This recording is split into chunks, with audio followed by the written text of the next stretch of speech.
Alright, so one of my favorite songs is a song called Dedication by Nipsey Hussle and Kendrick Lamar. And in it, Kendrick Lamar has this really interesting line where he says, "You take a lost shit, don't cry about it. Just embrace it. Minor setbacks for major comebacks." That's my favorite. And when I heard this line, it resonated with me so much, honestly. I remember I put it on my bio because I was still in high school at this time. I put it on my bio.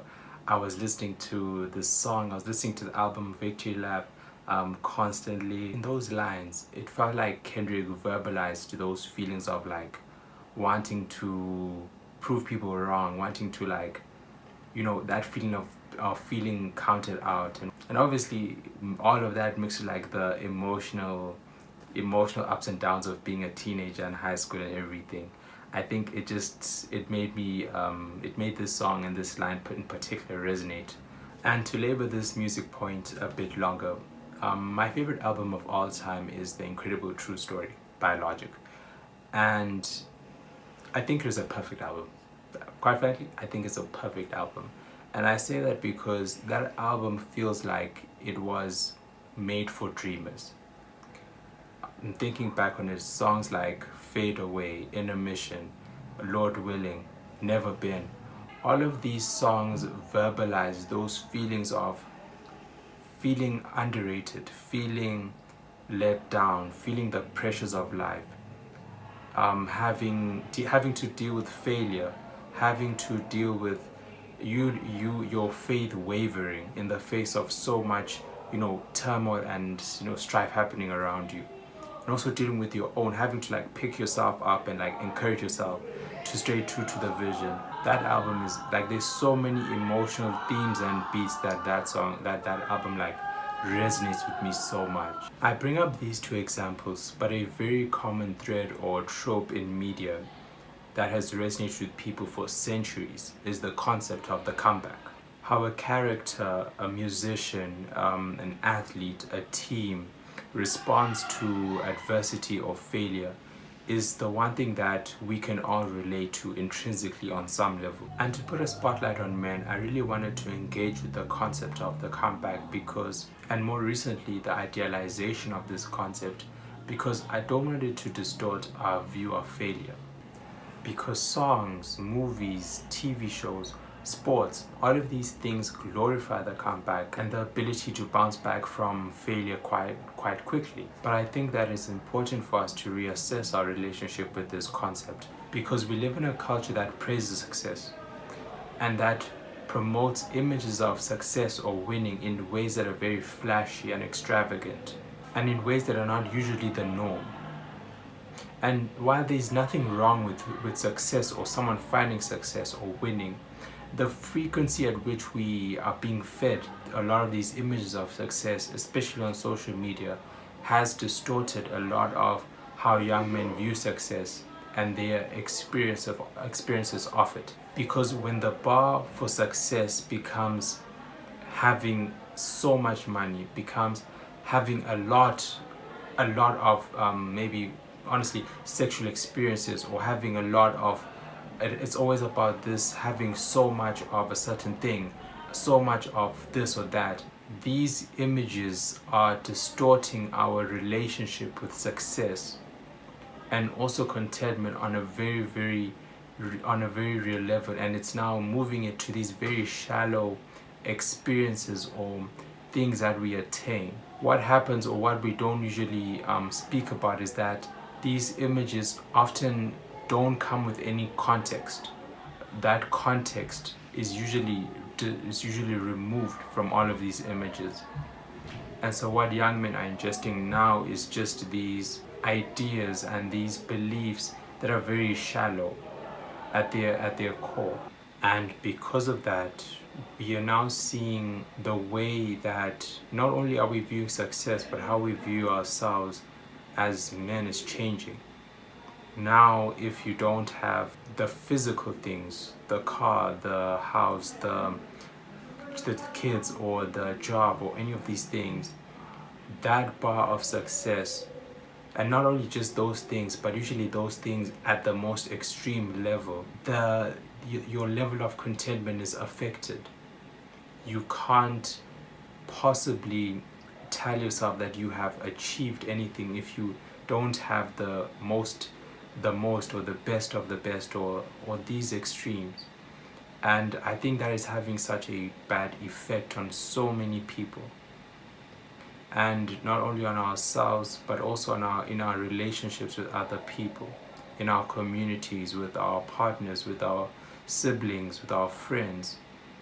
It is influencing all of these relationships in a very, very dangerous way, in my opinion. And I'm not saying that we should be okay with failure or that we should not show any resilience at all. But what I'm saying is that we need to ask ourselves deeper questions as we are navigating our comeback seasons, or as we are navigating dealing with failure or setbacks, that go beyond just wanting to complete the comeback or to present ourselves as successes. And I think that addressing our relationship with the comeback and that concept, it starts with asking ourselves why. Why do we want to be successful in something that we have failed in, or something that, or in a situation where we have been rejected? And asking ourselves why is a really important question to ask, because it will expose a lot of the parts of ourselves that are maybe trying to pursue this comeback or to fight against any form of rejection out of a place of fear of failure or being seen as a failure. And it will expose those selfish reasons that are coming from places of being wounded or of our traumas.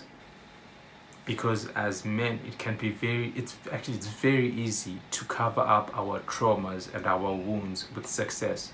It's very easy to write over our weaknesses or our flaws with success, because having success or being projected to be successful, it allows us to avoid asking ourselves any deep questions. It helps us to avoid asking questions that make us uncomfortable. And so some people, not everyone, but some people can pursue that comeback season, that success, because it's a way to turn off their mind to their trauma, to turn off their mind to their wound, to turn off their mind to their hurts.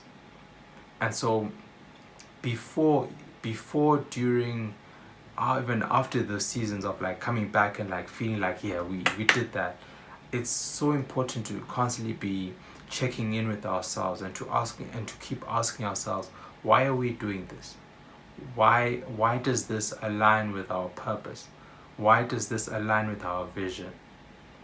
Because, man, I think it's very easy to project.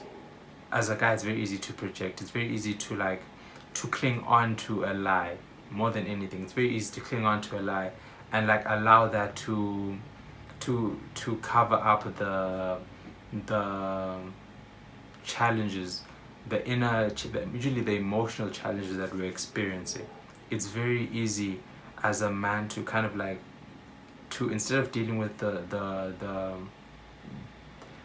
instead of working on ourselves, it can be very easy for us to throw ourselves at the work that we're doing, at the idea of pursuing the idea of success, rather than working on our own traumas. Success is a very cheap remedy for hurt. It's a very cheap remedy for hurt. It's very easy to be successful in a certain thing instead of actually like going through that uncomfortable period of time, that uncomfortable conversation, that uncomfortable experience. Or it's a good pain. It's like a good pain. Success is like a good pain, because obviously success requires a lot of sacrifices. It's a more pleasurable like pain, rather than like the emotional part of things. And so as we navigate, and the point of this video is that it's just a reminder, is that as we navigate our comeback seasons, as we are navigating us pursuing success, navigating failure, rejection, setback, let us keep in mind what is our why.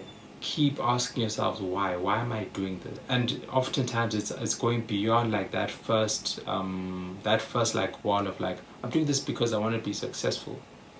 And fighting that distraction to kind of like the distractions of maybe ourselves, the distractions of our work, of our desire for success.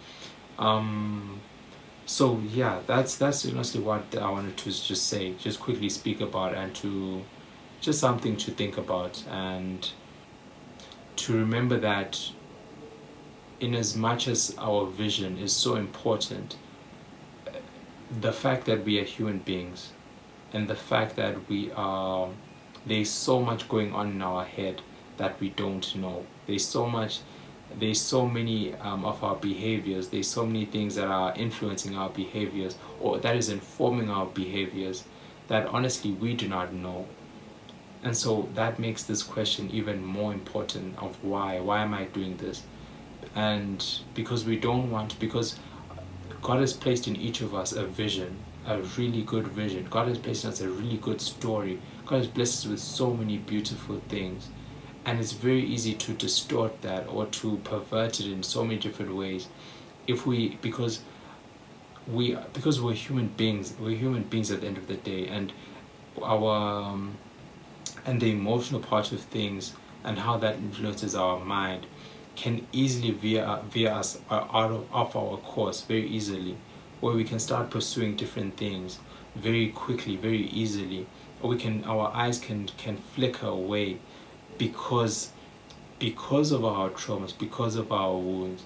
And so asking ourselves why, it's just a very small thing that we can do to kind of like keep ourselves like focused, to keep ourselves aware of the things that can push us away from our path.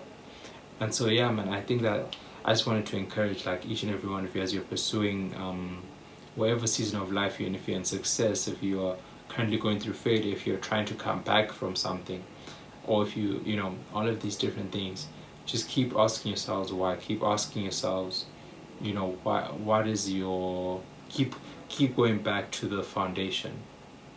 Keep going back to the foundation, man. And yeah, that's where your purpose is, that's where your vision is. Keep going back to the foundation.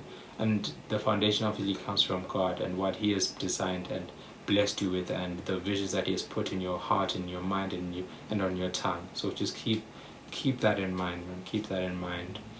Yeah, I think that's it from me for today. And just, I don't know how long this video will be, but yeah, just a very short video. Hopefully you have been encouraged. That's what I wanted to do, just to encourage you, and for you to keep going, and also to give yourself grace as well. I really wanted to make sure that this is the first video I've done in a while, and I really just wanted to, that's something I really wanted to speak about, is the concept of grace. And as much as you are coming back from something, give yourself grace in your failures, give yourself grace in your setbacks, give yourself grace in your flaws, give yourself grace in your weaknesses. I think that's a very, very important thing that we need to do more, and instead of just always constantly, you know, fighting for more and more and more and more and more, like trying to quickly move away from our failures.